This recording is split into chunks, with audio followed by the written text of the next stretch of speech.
Hi friends, welcome to cricket Telugu YouTube channel. Friends, భారత మాజీ captain MS ధోనిపై Yuvraj Singh తండ్రి యువరాజ్ తీవ్ర ఆరోపణలు చేశారు.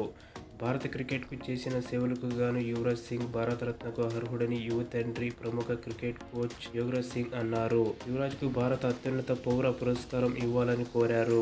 అదే సమయంలో భారత మాజీ కెప్టెన్ ఎంఎస్ ధోనిపై మండిపడ్డారు. తన కుమారుడి కెరియర్ను ధోని నాశనం చేశాడని ఆరోపించారు. భారత్ 2007 టీ20 ప్రపంచ కప్, 2011 ప్రపంచ కప్ గెలవడంలో యువరాజ్ సింగ్ కీలక పాత్ర పోషించాడు. అయితే అతడికి తగినంత గుర్తింపు దక్కలేదని పలువురు మాజీ క్రికెటర్ల అభిప్రాయం. ధోని సేన వన్డేలో రెండోసారి విశ్వ విజేతగా నిలిచినప్పుడే ఇవి ప్రాణాంతక వ్యాధి క్యాన్సర్తో బాధపడుతున్నాడు. ఆపై మెరుగైన చికిత్స తీసుకుని దాని నుంచి కోలుకొని తిరిగి టీమిండియాలో చేరాడు. ధోనిని నేను క్షమించను.